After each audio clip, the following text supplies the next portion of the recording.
offer the best grooming plans for you. Yes, I'm natural and handcrafted too. We wanna help be a swagger, style, class, and luxury. Makeup products that are made for you with high quality. Yeah, so get in style with the black, yeah. Grooming company, swagger, style, class, and luxury, yeah. Black, yeah. Company, swagger, style, class, and luxury, yeah.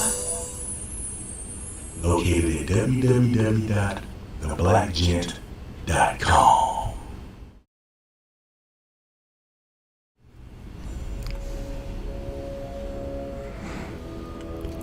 Yo. What's good? It's Stormy B-Man, and I am back. Welcoming you to Kung Fu Film Focus for this Thursday, August 29th, 2024. And tonight we're covering an old basher from the early 70s, 1974 to be exact. We're covering a film by the name of Excelsior.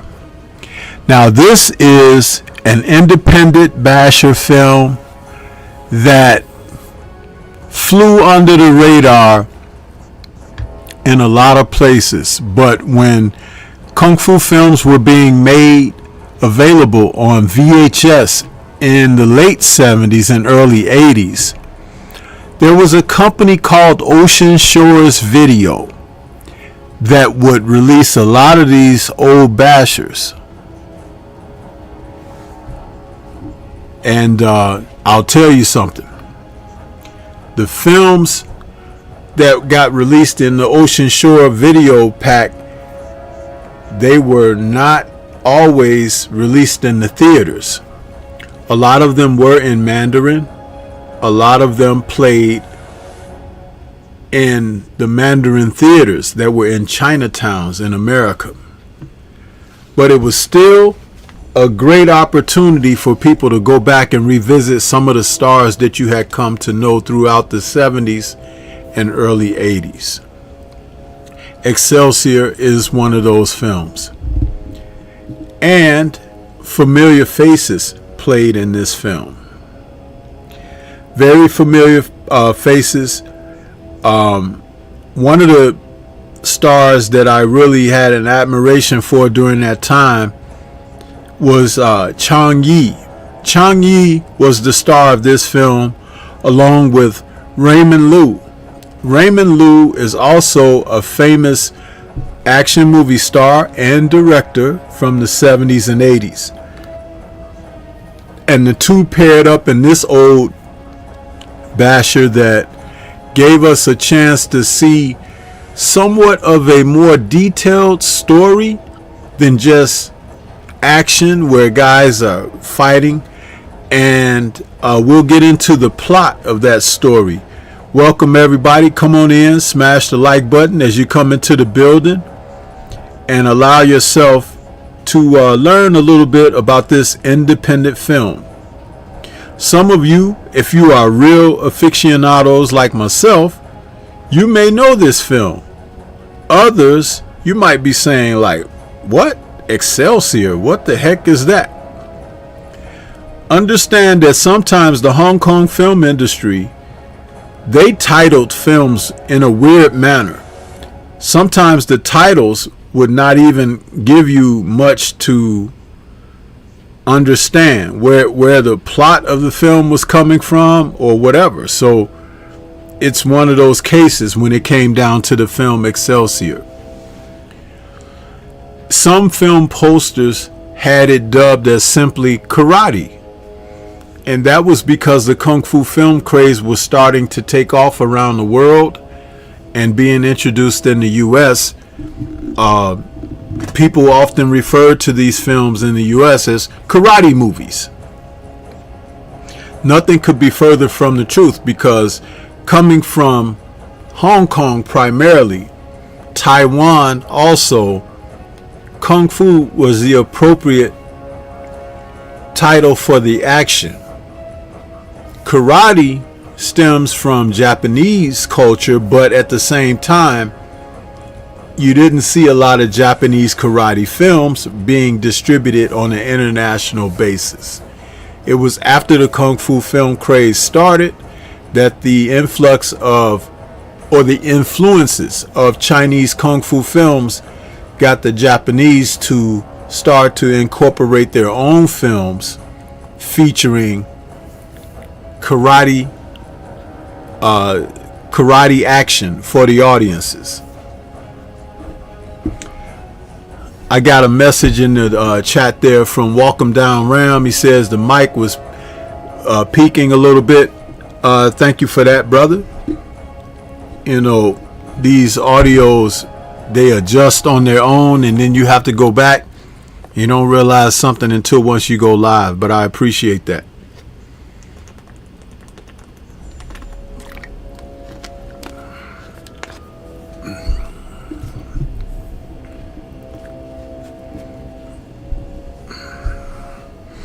Sometimes you turn the computer off and go back on. You have to reset or put your devices at certain levels that you may have had it set,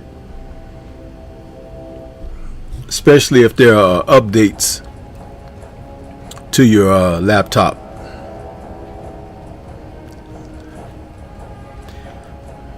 I'm trying to get a visual together here for you guys. I don't have a lot of visuals for tonight's feature because the film, being one of the rare ones, there were not a lot of lobby cards to be featured. I had some old posters that I could, but they were like faded out and everything, so I thought I would put up a couple of the color ones that I did have. On the right there is the original theatrical poster that shows the two main lead characters, Chang Yi and Raymond Lou. Chang Yi is the gentleman on the left with the dark hair. Raymond Lou is on the right there. The story centered around these two growing up in a war-torn village, and they were in poverty. They were like orphans. But Chang Yi was the older brother, and he looked out for his younger brother, Raymond Lou.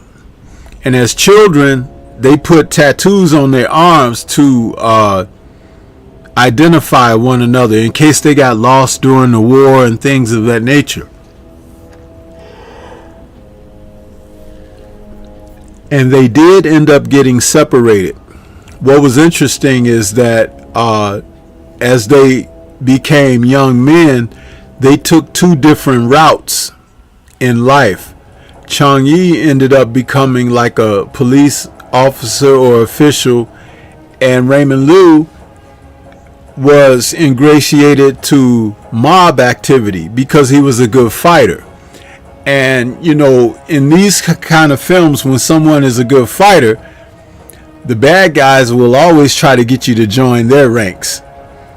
And seeing that he came from poverty and everything, and they were offering him financial means to survive, he was willing to accept that, Raymond Lou. Now, Chang Yi's character, becoming a police official, he was more into smashing crime.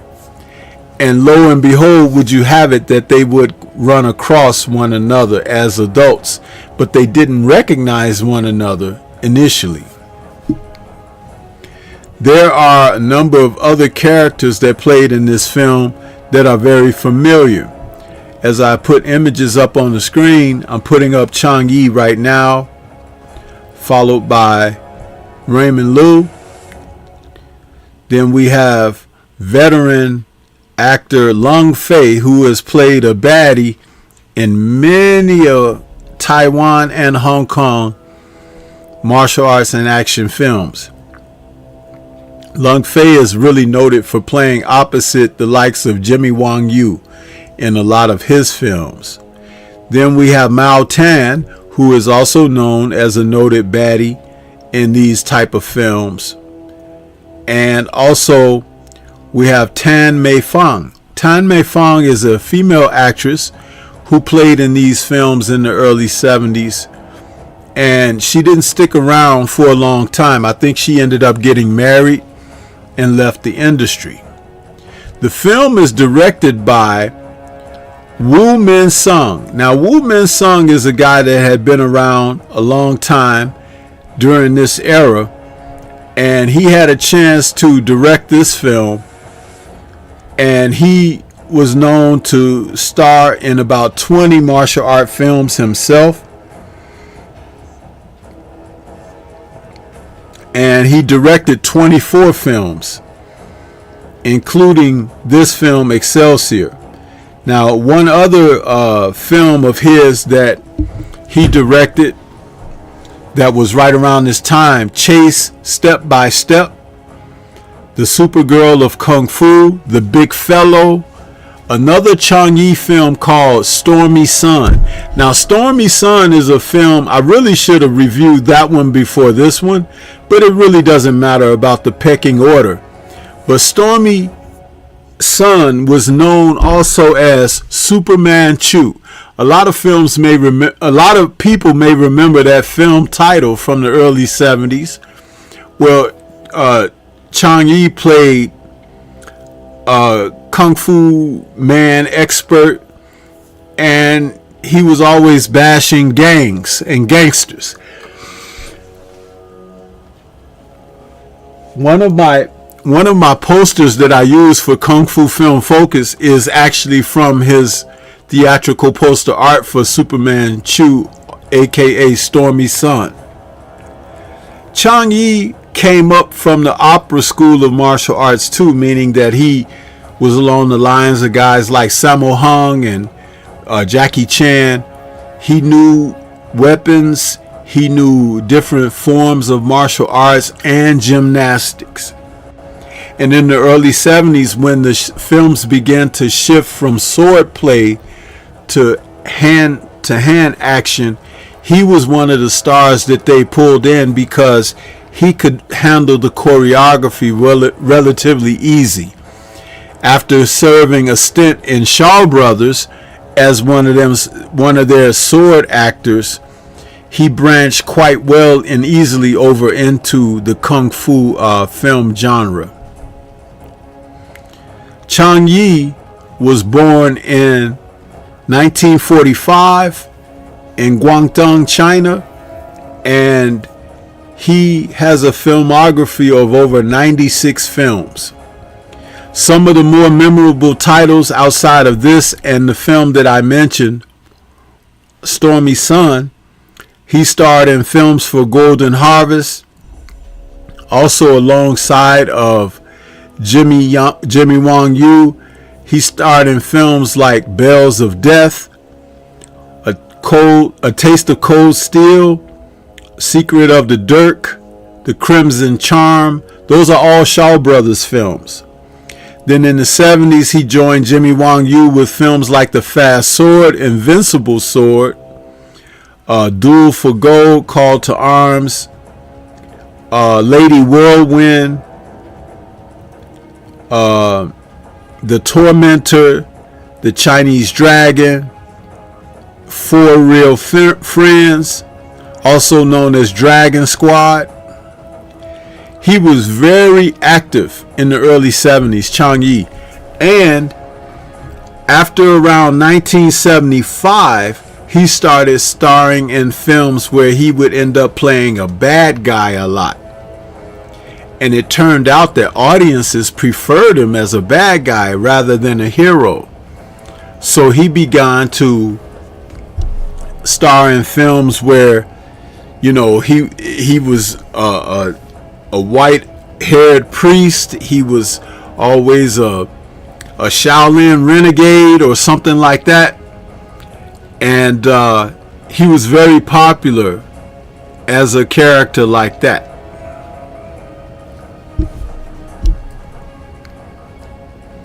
There was one film that he played in where he was very popular. And that film, oh my goodness, what's the name of that movie? It's on the tip of my tongue.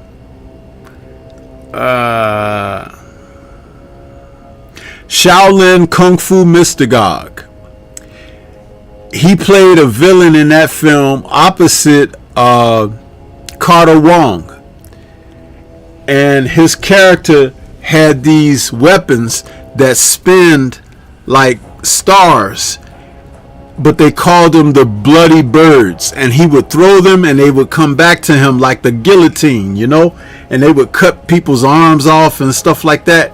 And he had a dark wig with a ponytail with these gray streaks in it, and he looked really eccentric in this film, Shaolin Kung Fu Mystagogue. He played a very good character in that film.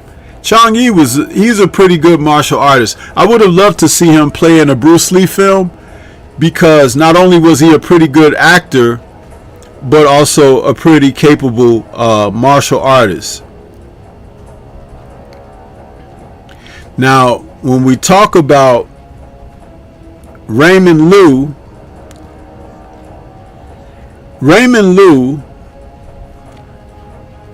was an actor who a little bit younger than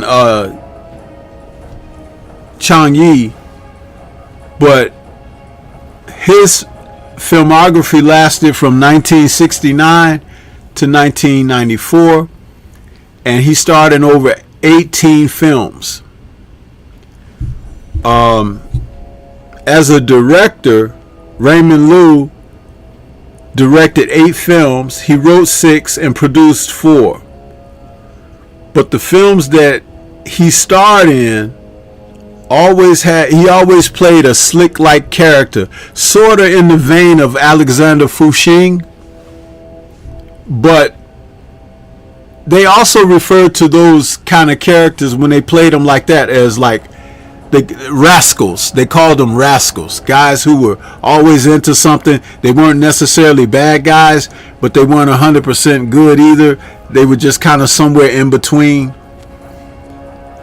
And that's how Raymond Lou is remembered. One of his most famous films is The Crane Fighter. If for those of you who like the films of shapes, and that's what they call the films where they did different styles, shapes. Raymond Lou is very popular in that film, The Crane Fighter. That's actually a cult classic as well. want to take a moment and acknowledge the couple of people we got out there in the chat. Welcome down, Ram, as I said, was out there. Salute to you. Universal Truth is in the building saying salute, Sensei, with channel emojis. Hit the like button, he says.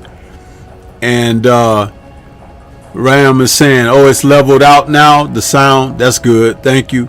4-ounce Sniper is in the building saying salute to the Sensei. What's going on? Yeah, man, back talking about some Kung Fu tonight. This is not a film that is like well known. Again, you have to be one of those that really were into Kung Fu movies, going through the VHS tapes and all of that like I used to do. That's how I came across Excelsior. I think I discovered Excelsior in the late 80s. The film probably was out over 10 years before I saw it.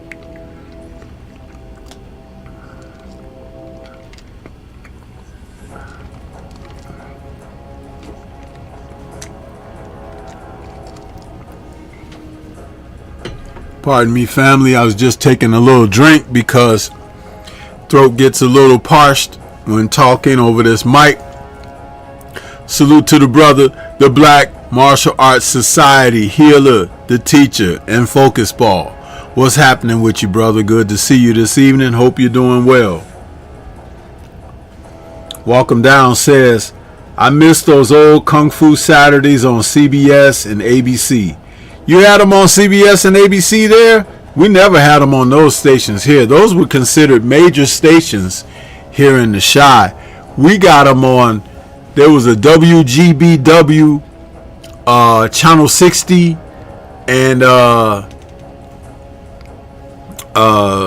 WFLD 32 here in the Chi, and they would have Kung Fu, what was it, Samurai Sunday or Samurai Saturday. They would have those films coming out. But yeah, that's what they had here, but never on CBS or ABC. Never, never, ever. So, welcome down might be getting his channels mixed up, or he's lying. You're gonna pay for lying to the seafood. Yeah. There's a review from this film that I have found online, and I thought I would share it. It's very short. And on a scale of 1 to 10, the person that wrote this review, his name is written as initials, STSH. He says, the print I watched of this film was quite poor quality, mostly with a green washy picture. The opening scene with the two lead characters as boys I found silly and rather annoying, but the credit sequence which followed had me hooked. Now let me explain something about what he said he found silly and annoying.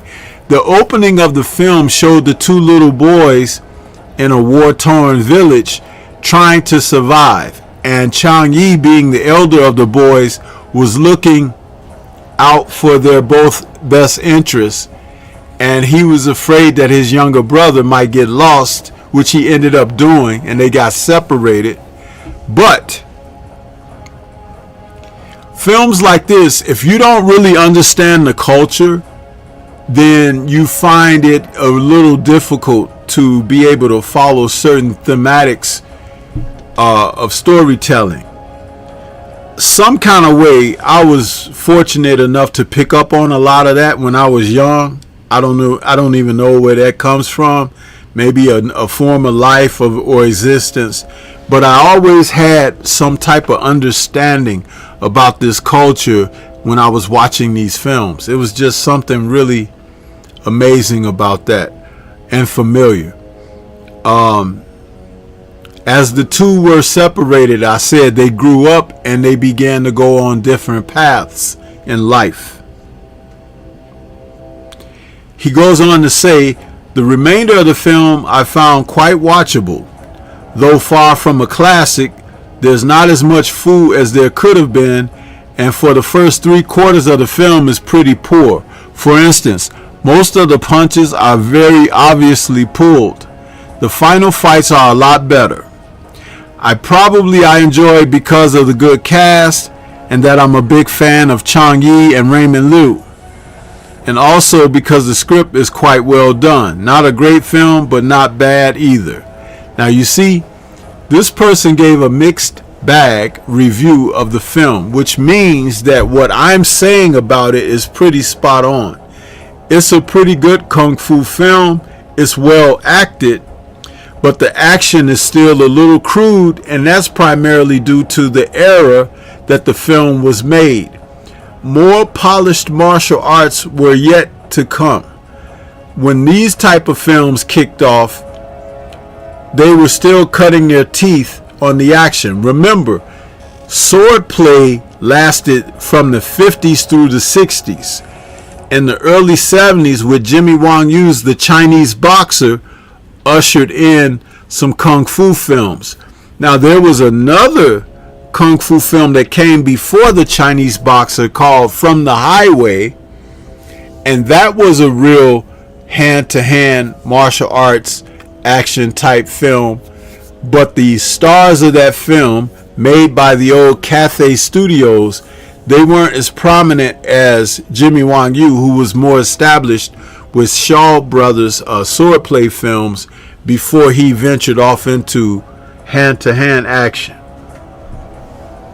See, when you understand those aspects of it, you kind of know that some of these actors, they were cutting their teeth, and the choreographers cutting their teeth when they were trying something new with these films.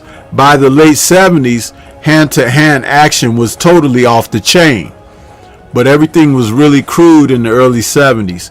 And because Bruce Lee was only around for like 2 years, the industry didn't get a chance to go and channel into what he was doing.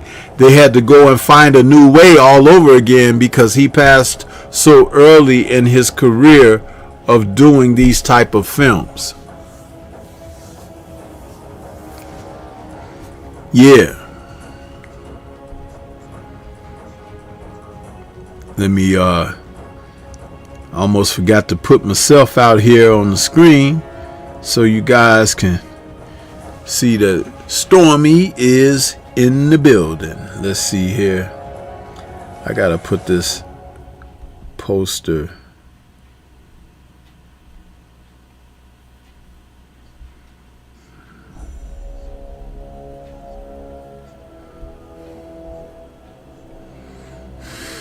Yeah, there I go. I'm there now.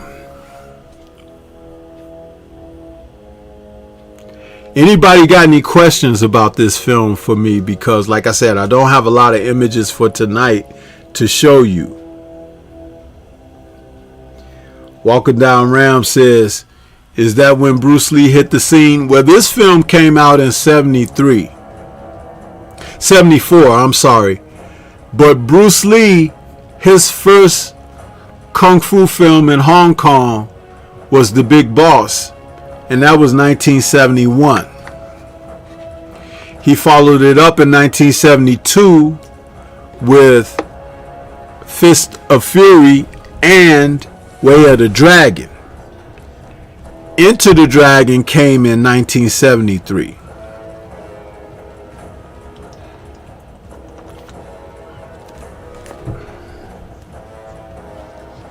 Man, I got this incense going. This is amazing. It's a satay incense. It's called Meditation. It smells very good, very relaxing. Ram is saying, not Bruce Lee, but Bruce Lee. Now, why are you asking me, Ram, about Bruce Lee? I don't know if you guys noticed this or not, but I don't talk about the clones of Bruce too much. That's a whole different genre within itself when you're talking about those guys. And I don't like to call him Bruce Lee, nor does he like to be referred to as Bruce Lee. Ho Chung Tao, or his American name James Ho, is a man that they had given an opportunity to try to star in Lee-like roles They even paid to have some plastic surgery done to the guy. Trained him up in martial arts very well. But he could never replace Bruce Lee. Nor did he try or want to. It was the greedy Hong Kong producers who had him out there like that. But Chang Yi was a much more accomplished martial artist, believe it or not. And better actor.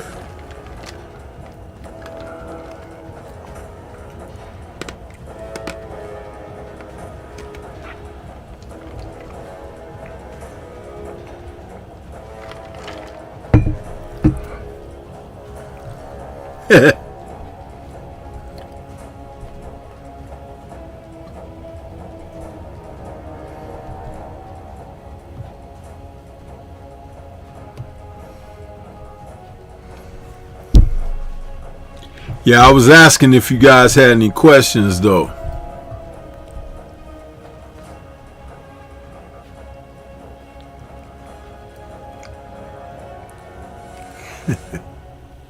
He said, for the longest time, I thought that was Bruce Lee's brother. I don't know why you would think that, but, you know, it's just funny to me.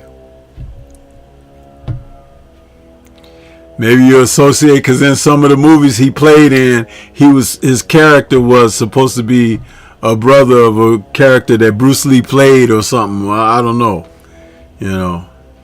But I always knew when I would see him on the screen, that ain't Bruce Lee. I'd be like, y'all bullshitting. That's not him.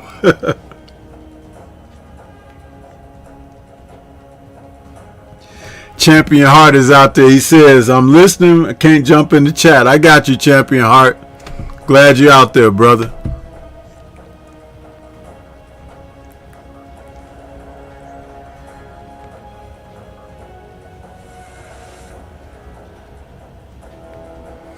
Ho Chung Tao's kicks were far too slow, too stiff, even though he was flexible. I don't know.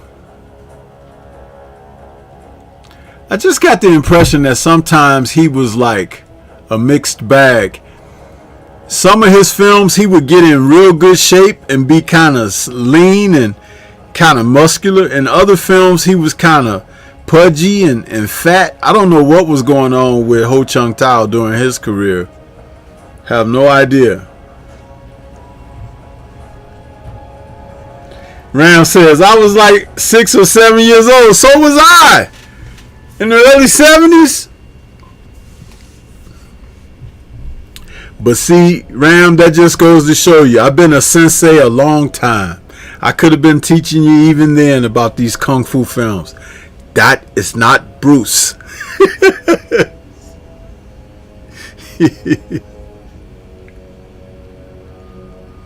But it was a lot of fun watching these films, man. When these two guys come across each other as adults, they have a couple of run-ins. And they know they're both on opposite sides of the law. So they have an instant disliking for each other.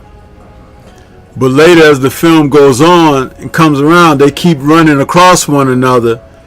And then late in the film, they discover that they are long lost blood brothers when they match up their tattoos that they put on their arms as little boys. And then they turn on the bad guys and take the bad guys down.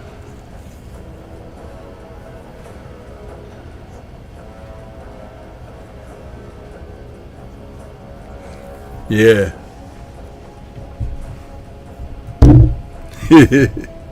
Ram say I was born in 1980, OG, so I caught the reruns. Yeah, I understand. By the time you was catching those reruns, I was going through my first batch of the originals, you know.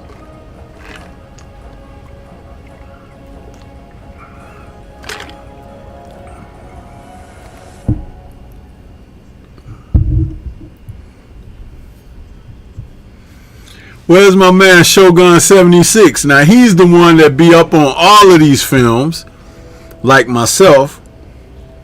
Shogun, I need him here to back me up.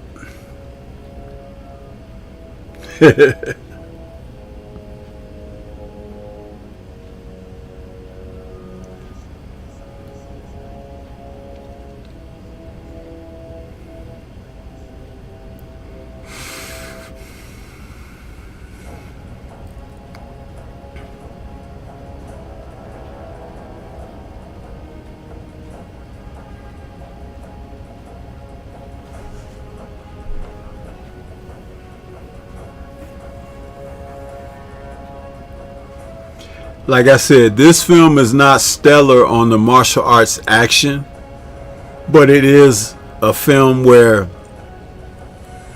the action, for a change, takes a back seat to the plot and the acting by the main stars.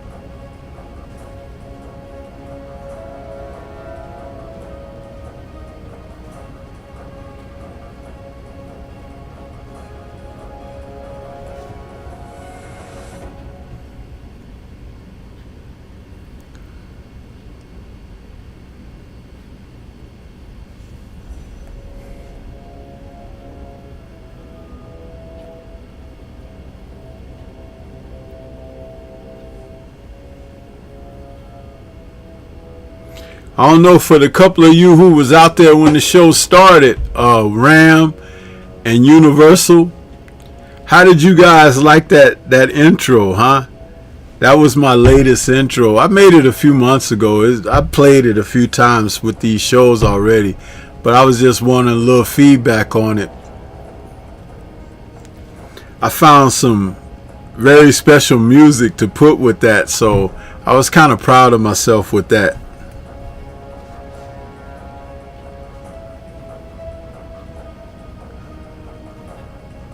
Man, these Kung Fu film joints, though, they get a lot of views, man.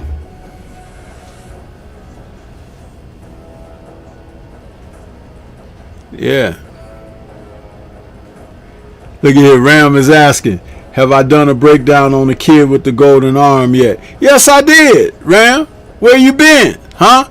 See, you been out there, again, messing around in the trash cans and everything when you should have been coming in the kitchen and sitting down eating. See, now you got to go dig in the archives.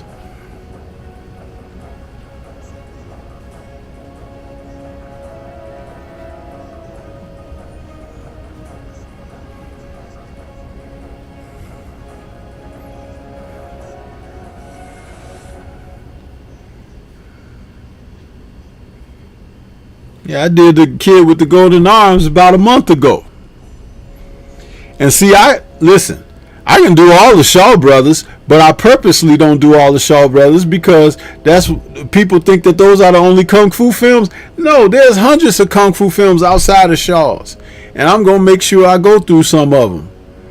Shaw's can always take a back seat as far as I'm concerned because they were prominent during the time of their heyday.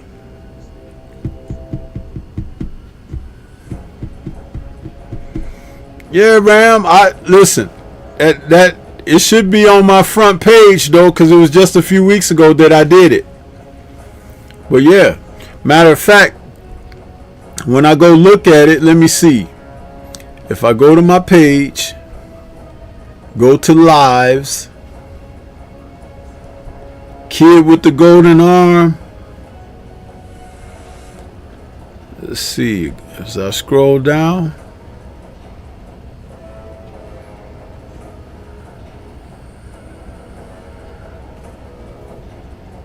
I did a dedication on Bruce Lee for the July 20th anniversary of his death.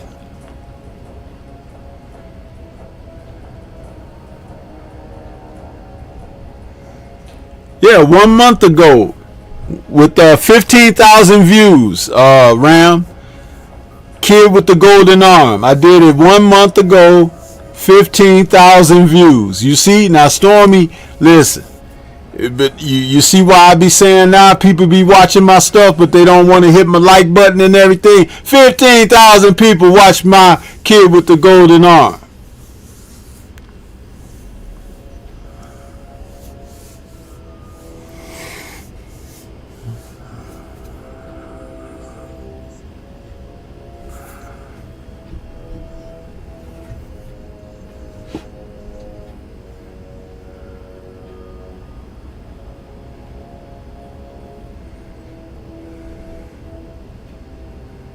$15,000 people.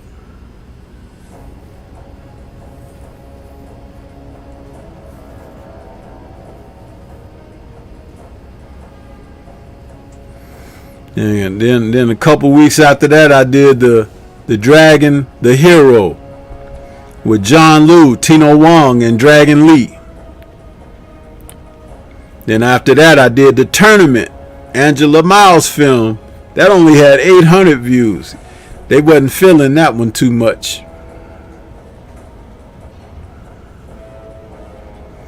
But 13 days ago, I did the Buddha Assassinator, and that got almost 5,000 views. You see?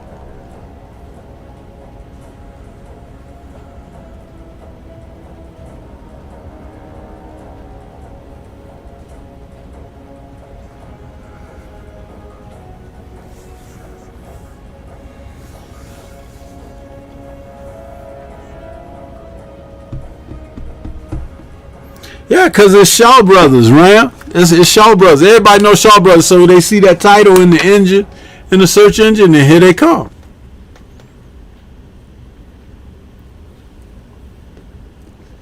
That's how you know I'm not doing this just for views. I talk about Kung Fu films. What's my show called? Kung Fu Film Focus.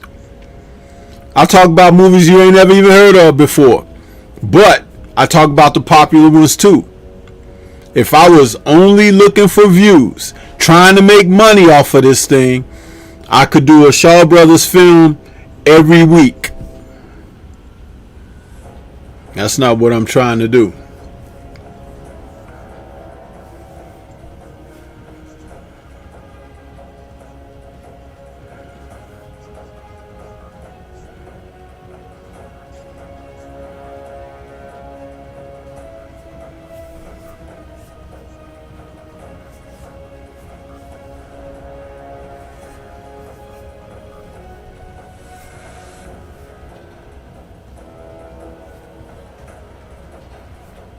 No, I do them a couple of Thursdays out of the month, Ram, because sometimes I'll do a boxing show on a Thursday, or like last week I did Dine and Dish, my food show, where I did some food reviews last week.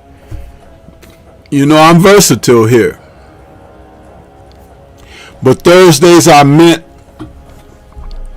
to do some type of live fare, because I used to, on Thursdays, I originally used to do the Three Wise Men of Boxing with Kurt and Scrap. But I wanted to hold down my Thursday spot. So I branched off into my Beats with Sugar, Dine and Dish, Kung Fu Film Focus, Stormy B Man Live. I have about 5 different shows that I could do on a Thursday night. So on Thursdays, I mix it up. But if you go to my page, my main page, it always tells you what shows I'll have. What shows I have coming up.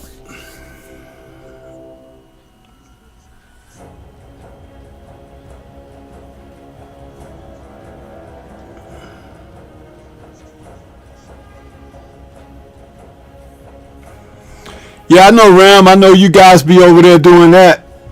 That's why 78 can't get in on this good Kung Fu film talk, but he gonna have to, you know, if he wanna keep his skills brushed up, he's gonna have to come see the master, And it's like the only way to do that is to watch these films.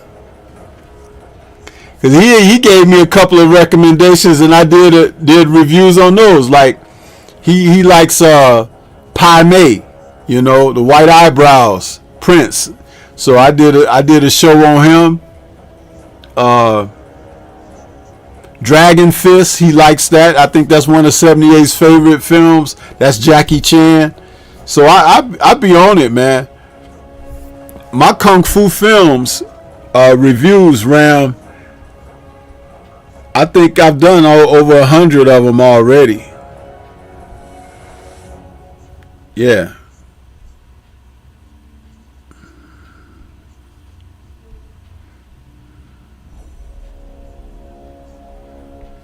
Let's see here.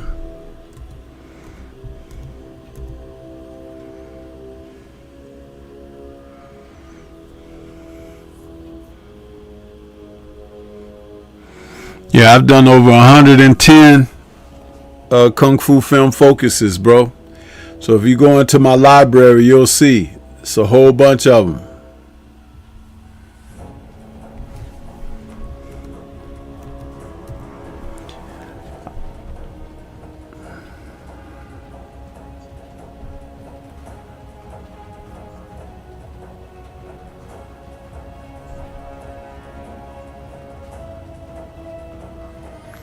Blood of the Dragon, Dragons Forever.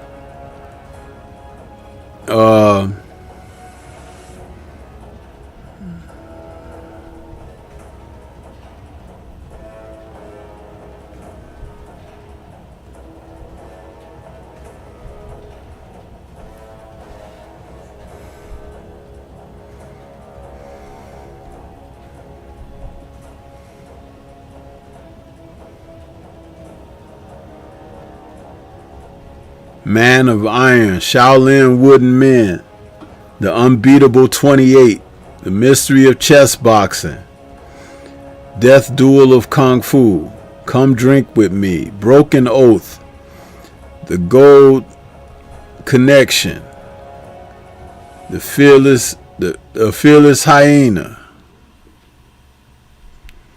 Beach of War Gods, The Buddhist Fist, The Buddha Assassinator, The Delightful Forest, Master of the Flying Guillotine, Challenge of the Masters, Shaolin Masters, Shaolin vs. Lama, The Prodigal Son, The Little Godfather, Dragons Never Die, Chinese Hercules,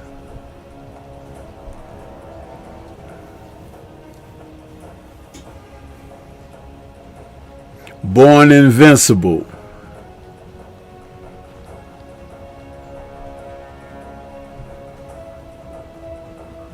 The Seven Grand Masters, Legend of a Fighter, Drunken Master, Snake in the Eagle's Shadow,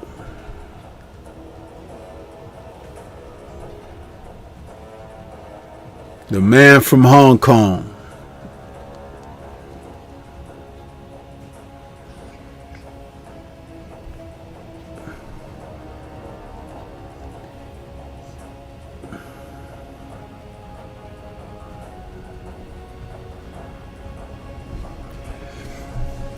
No, it's cool, Ram. I'll be off in about 10 minutes because these shows I only take them about an hour.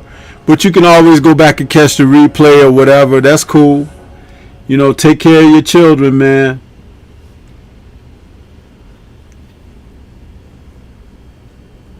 But I appreciate you stopping in.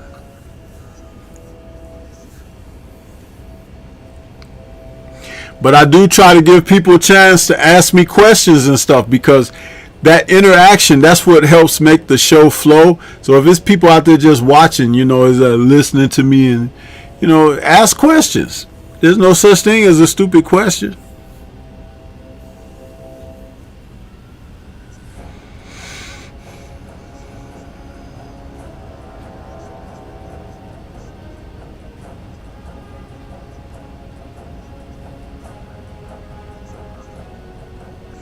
Universal Truth says, I was surprised to find some of these films on Tubi. Yeah, Tubi has them.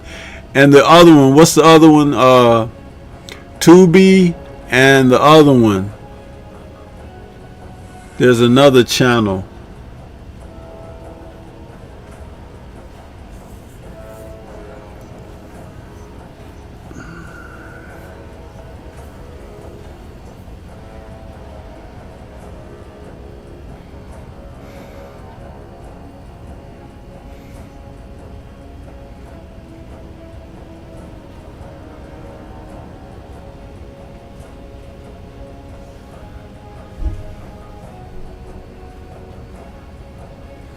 Adrian Viet in the building. What's good with you?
Yeah, Freebie. I think that's the other page. Universal Truth Freebie. I couldn't think of Freebie.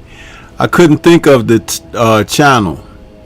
I got so much information in my head. Sometimes when I try to think of something, I draw a blank because it's just so much, you know.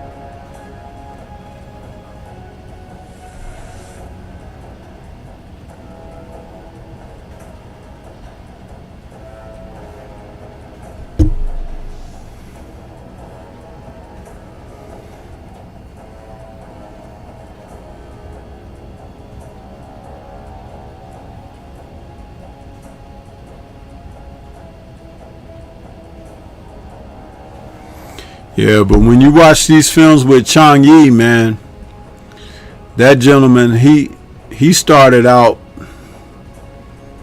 his filmography is real strong.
Yeah. But I'm going to get ready, you guys, to wrap it up.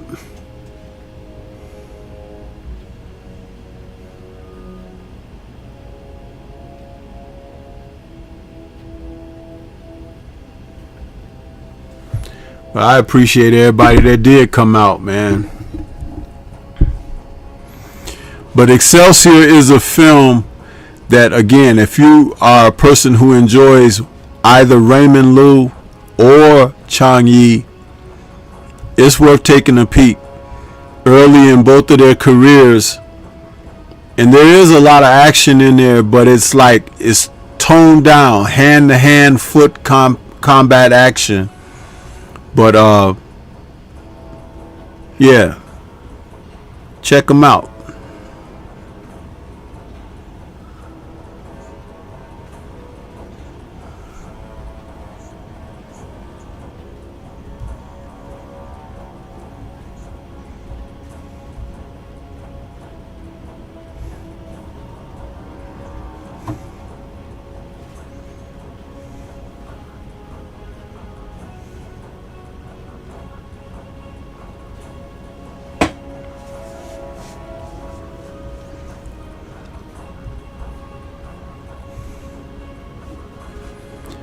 See, we had almost 70 people in here checking me out tonight. But only a handful of you wrote in the chat. You see that?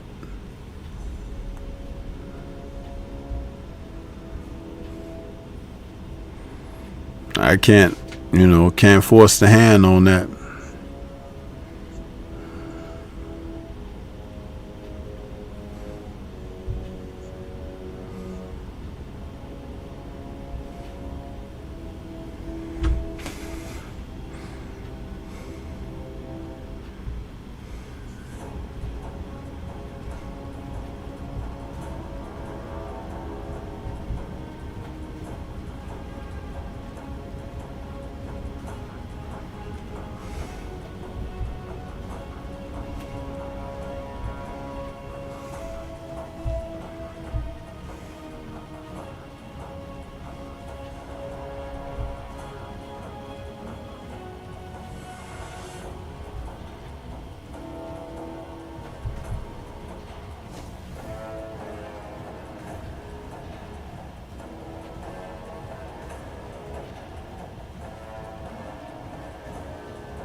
Well, I guess we could hear from my man, the Focus Ball. I don't think he's still out there, but we'll hear from him. Get ready to take your striking game to the next level with the Focus Ball. Dramatically improved footwork, timing, head movement, hand-eye coordination, reflex, and overall fight IQ. It's lightweight and extremely portable, so you can train every time, everywhere. When you don't have a coach to do mitt work, get a Focus Ball. When you don't have a heavy bag to hit, get a Focus Ball. When you don't have a sparring partner, get yourself a Focus Ball. And when you just want to have fun punching and kicking, get a Focus Ball. When you train with a Focus Ball, you train your eyes and your brain to read punches so that you can hit and not get hit, making this very simple device a must-have for all combat sports athletes and enthusiasts alike. So if you want to take your striking game to the next level, don't wait. Get the Focus Ball now.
Yeah, get you some of that Stormy B merchandise. But that pretty much brings us to the end of our show, you guys. I would have liked to have a little more interaction, but it's okay. It's all good. We are going through the Kung Fu film genre, and that's what we do, you know. But we'll be back with another episode. And you guys, we're coming up on a holiday weekend. I hope everyone has a fun and safe holiday weekend. Shout out to the mighty LDBC. And we'll catch you guys on the next one.